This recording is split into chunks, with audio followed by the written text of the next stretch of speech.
The conquest of Bengal. दोस्तों, over the years English East India Company ने अपनी जो ट्रेडिंग और फैक्ट्री सेंटर स्टैब्लिश किए थे उसको और इन्होंने बढ़ाना शुरू कर दिया। यानी हिंदुस्तान में इन्होंने एक अच्छा ट्रेडिंग नेटवर्क इस्टेब्लिश कर लिया था।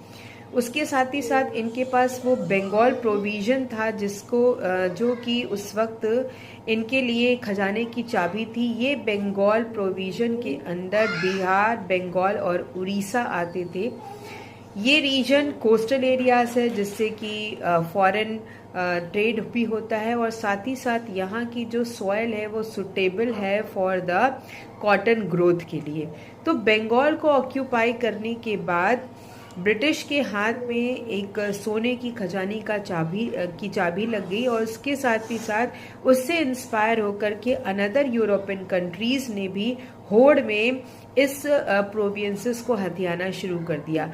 यानी सभी यूरोपियंस में हिंदुस्तान से ज़्यादा धन कमाने की लालच बढ़ी और एक दूसरे के ये कॉम्पिटिटर्स बने, जिसमें कि सबसे पहले इंग्लिश ईस्ट इंडिया कंपनी के साथ ही साथ पोर्टुगीज थे, डच थे, फ्रेंच थे।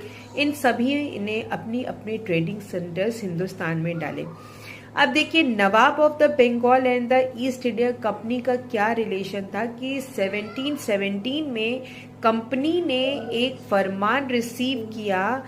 ये फरमान उन्होंने मुगल एम्पायर फर्रुखसियार से रिसीव किया, जिसमें ये ग्रांटेड था कि British east India company Bihar के कोस्टल एरिया से बिजनेस कर सकती है विदाउट गिविंग एनी टैक्स। यानी जो भी एक्सपोर्ट या इंपोर्ट टैक्स होगा उसको ब्रिटिशर से नहीं लिया जाएगा।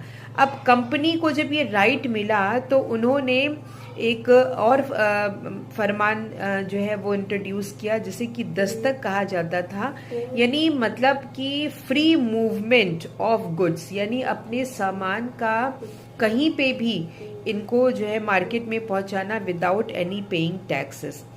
अब ये सारी जो है वो फरमान पाने के बाद या ये सारी राइट्स पाने के बाद ब्रिटिशर्स और भी ज़्यादा एक्सप्लॉइट करने लगे और इनको अब समझ में आने लगा कि इंडिया एक ऐसी जगह है जहां इनको ज़्यादा से ज़्यादा प्रॉफिट मिल सकता है। अब ब्रिटिश ईस्ट इंडिया कंपनी ने अपने इस प्रॉफिट के चलते हुए हिंदुस्तान के कई इलाकों में अपने फोर्ट इस्टेब्लिश किए, स्पेशली मदुरई और कैलकाटा में, और यहाँ से इन्होंने अपना बिजनेस करना शुरू किया। नवाब जो थे बंगाल के